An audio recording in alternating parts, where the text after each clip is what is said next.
हुकूमत और अपोजिशन जो है उसकी एक नई डेफिनेशन बन चुकी है, अच्छा, जिसकी वजह से अभी हमें हालात को समझने में और हालात को परखने में मुश्किल आ रही है। इस वक्त पार्लियामेंट में मौजूद हर पार्टी हुकूमत में है और अवाम अकेले बेचारे अपोजिशन।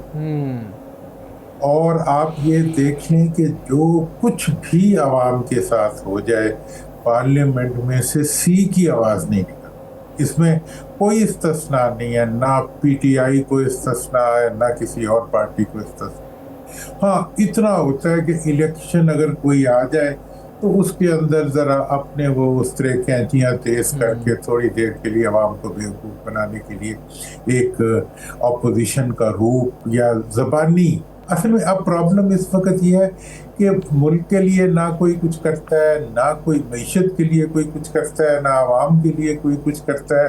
हर कोई अपने लिए सब कुछ करता है और बाकी जो है आवाम और मुल्क और मईशत के लिए ज़बानी जमा खर्ची होती है, वो लिखी हुई तकरीरों के शक्ल में आ जाती है और वो कर देते हैं। लिहाजा इस वक्त आपका ये कहना कि हुकूमत का कुछ नहीं बिगड़ रहा, ये बिल्कुल ठीक है, क्योंकि हुकूमत का कोई बिगाड़ने वाला कोई भी अपोजिशन, पॉलिटिकल अपोजिशन, सियासी अपोजिशन मौजूद नहीं है।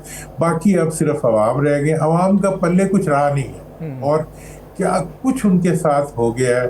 अब तो वो किसी कॉकरोच को ही ढूंढ रहे हैं। यहाँ तो मतलब जहाँ तक सवाल है मतलब सियासी लोगों का, मुझे आप बताएं कि पीटीआई की जो पार्लियामेंट में बैठी हुई अपोजिशन है वो क्या, आपको हैरान होंगे कि पूरे मुल्क की अपोजिशन को एक दफ़ा मैंने इकट्ठा किया था इस्लामाबाद के अंदर, जिसमें JUI भी थी, जमात इस्लामी भी थी, पीटीआई भी थी, वहाँ चकजई साहब भी थे, सब थे। और उसमें एक हमने आउटलाइन भी बना ली थी, लेकिन बाद में पता चला कि वो ही सब लोग, हुकूमत ने एक चाबी घुमाई और ये मतलब वो पुतली तमाशे की तरह आपस में लड़ना शुरू हो गए और आपस में इकट्ठे बैठे। फिर उन्होंने आईनी तरमीम ले आया, वो बहरहाल आगे से आगे। तो इस वक्त अब अगर अपोजिशन बननी है तो वो उसी सूरत में बनेगी, कोई अपोजिशन पार्टी और कायदीन आवाम के साथ आगे खड़े होंगे, वरना तो दुरानी साहब आपके इंतहाई मोहतरम करीब तरीन, जिन्हें आप बड़ा और अच्छी तरीके से आपका तल्लुक़ है, मौलाना फजलुर रहमान साहब सीरियस हैं? देखिए, मौलाना फजलुर रहमान साहब ने जो अभी रिसेंटली जो चंद मतलब इक़दामात उठाए हैं या उन्होंने जो आवाज़ बुलंद की है, उस रेफरेंस से उनके बारे में एक ऐसा तासुर बना है कि वो अपोजिशन के या इस हुकूमत के ख़िलाफ़ जो है वाकई एक सीरियस आवाज़ उठाने के मूड में है। और दूसरी तरफ ये भी है कि इस वक्त जो बलूचिस्तान की सूरत हाल है और जो KPK की सूरत हाल है, उसमें मेरा ये ख्याल है कि मौलाना एक अहम रोल प्ले कर सकते हैं और करना चाहिए, बल्कि उनको इस चीज़ के लिए उनको एतमाद देना चाहिए कि वो इस मसले के अंदर एक रोल प्ले करें। लेकिन वो रोल जो है वो बहुत मुश्किल रोल होगा, वो कोई सिर्फ बातों से नहीं हो सकेगा, उसके लिए बहरहाल उन्हें और भी बहुत कुछ करना पड़ेगा। लेकिन इस वक्त जो मौलाना जिन इश्यूज़ को उठा रहे हैं और वो बलूचिस्तान और KPK की सेंसिटिविटीज़ को चूँकि जानते हैं, वो वहाँ की देखिए, इस वक्त KPK में जो हुकूमत है वो तो चले PTI की है, बलूचिस्तान में तो एक मतलब फर्जी हुकूमत है ना पीपल्स पार्टी की। पीपल्स पार्टी वहाँ एग्जिस्ट तो नहीं करती, वो तो उन्होंने बस समंदर पे कब्जा किया हुआ है सिंध और बलूचिस्तान के, और वो उनके लिए एक सोर्स है। तो लिहाजा इस वक्त जो वहाँ की सूरत हाल है वो बहुत ही मुश्किल सूरत हाल है। लिहाजा मौलाना इसके अंदर एक मुस्बत रोल प्ले कर सकते हैं और इसमें उन्हें, मेरा ख्याल है कि उन्हें प्ले करना चाहिए, लेकिन अभी there is a long way to. Saqib sahib. अच्छा दुरानी साहब, ये सर बताइएगा कि पिछले काफ़ी कुछ अरसे से हम देख रहे हैं कि हुकूमत की जानिब से जो पॉलिसी अभी पेट्रोलियम प्राइसेस पे की गई नाफिज पिछले 5-6 दिनों में, लास्ट फ्राइडे से आज तक जो है तकरीबन 55 रुपये तक जो है वो डीज़ल बढ़ चुका है। उमूमी तौर पर अगर डीज़ल एक हफ़्ते के बाद बढ़ता तो अवाम शोर मचता कि ये क्या है, लेकिन एक एक दिन करके उन्होंने 55 रुपये बढ़ा लिया। اسی طرح کوئی پیٹرول پرائسز 21 روپے کے قریب جو ہے وہ انہوں نے بڑھا لی.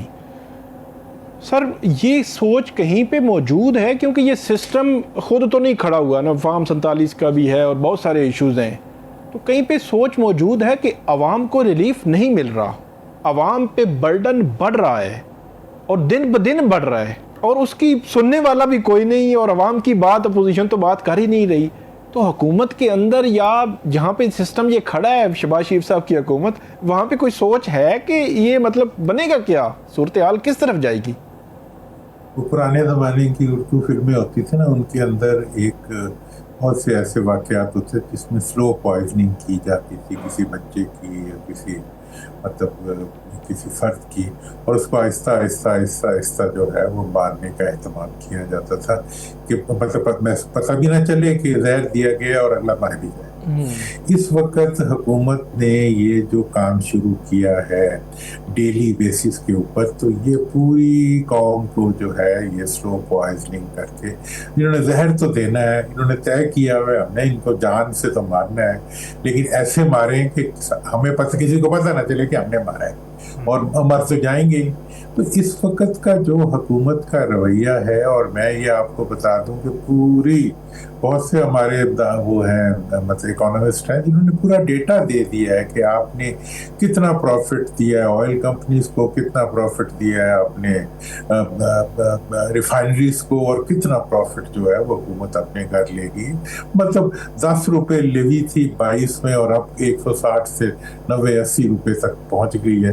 مطلب یہ ہے کہ اس وقت میں نے تو یہ بھی کہا تھا کہ اگر ڈیلی بیسس کے اوپر آپ نے پرائس کو ایڈجسٹ کرنا ہے تو ساتھ ہی ساتھ یہ بھی اناؤنس کریں کہ جی آج پرائس یہ ہو گئی ہے اور اس میں لیوی اتنی ہے, ہمارے گھر اتنا جا رہا ہے, اور یہ جو ریفائنریز کے گھروں میں اتنا جا رہا ہے اور اس کے گھروں میں اتنا جا رہا ہے. پتہ تو چلے کہ ہمیں زہر دینے والا ڈاکو ہے کون, اور کتنا کتنا ہے وہ, کتنا منافع جو ہے کس کس کے گھر میں جا رہا ہے, اور ہمارا خون جو ہے کون کون کتنا نکلا کے جا رہا ہے. تو اس وقت کی یہ جو کیفیت ہے مطلب حکومت کی طرف سے, یہ جو ظلم اور زیادتی کی کیفیت ہے, اب ایسی صورتحال میں جو آپ کا سوال ہے بڑا حکمت سے بھرا ہوا ہوتا ہے, اس لیے جب بھی آپ یاد کرتے ہیں میں آتا بھی ہوں, میں بھی بہت کچھ سیکھتا ہوں. مطلب واقعی یہ سوچنے والی بات ہے, اور جو بات آپ نے کہی کیا اس کا احساس کس حلقے میں کس حد تک ہے. تو میں تو یہ سمجھتا ہوں اگر آپ کا اشارہ ہو, میں نہیں سمجھتا کہ کوئی ایسا حساس ادارہ ہوگا کہ جس کو اس چیز کی خبر نہ ہو, کہ جس کو اس احساس نہ ہو. میں یہ بھی نہیں سمجھتا کہ عوام اتنے بے خبر ہوں گے کہ انہیں پتہ نہ ہو کہ یہ کیا کر رہے ہیں. اب ایسی صورتحال میں جو اس وقت ماحول بنا ہوا ہے یہ بہت ہی زیادہ, میں سمجھتا ہوں کہ ایک وہ ہے, یہ بالکل ٹکنگ بام پہ بیٹھے ہوئے, ایک جس گھڑی کا جیسے ٹائم بام کی ٹک کر رہی ہوتی ہے, وہ اسی کے اوپر حکومت نے ملک کو بٹھایا ہوا ہے کہ ہماری پوری. اور اب آئندہ دیکھیں, اب یہ جو جنگ کی کیفیت ہے اس کی انسرٹینٹی ہے, آئل اس کی انسرٹینٹی ہے ملک کے اندر. اس وقت آپ 3 دن سے لاہور کے اندر ہمارے علاقے میں گیس نہیں آئی. صبح کے وقت اگر وہ گیس کھول دیں تو شوں کی آواز آتی ہے, اس میں سے ہوا نکل رہی ہوتی ہے, آگ لگاؤ آگ بھی نہیں لگتی. آپ بھی تو شکر کرنا چاہیے آپ کو درانی صاحب, ہوا نکل رہی ہے یہاں پہ, تو وہاں کا سب کچھ نکل گیا. میٹر چل رہا ہے اور گیس نہیں آ رہی تھی. تو مطلب یہ, اور یہ بالکل آپ کسی وقت بھی جج کر سکتے ہیں. اچھا, اب ایسی یہ جو صورتحال انہوں نے بنائی ہے, پوری قوم کے چونوں میں سے ہوا نکل رہی ہے, گیس نہیں نکل رہی. اسی طرح ملک کی معیشت کو انہوں نے ہوا دے رہے ہیں, باقی سب کچھ خود لے جا رہے ہیں. تو اب ایسی جو ایک ہوائی حکومت ہے اس نے ہوائی معیشت بنا دی ہے. اب یہ کتنے دن چلے گی, جتنے دن چلے گی اتنے دن ملک کا نقصان ہی ہوگا, اور قوم کی چیخیں نکلیں گی, اور یہ مقابلہ کر رہے ہیں کشمیر کے اندر کہ جی ہم نے زیادہ دیا. یہ تو وہاں پہ اندھے اور لنگڑے کی لڑائی جاری ہے. وہ ایک اندھا انہوں نے آپس میں دوستی کر لی.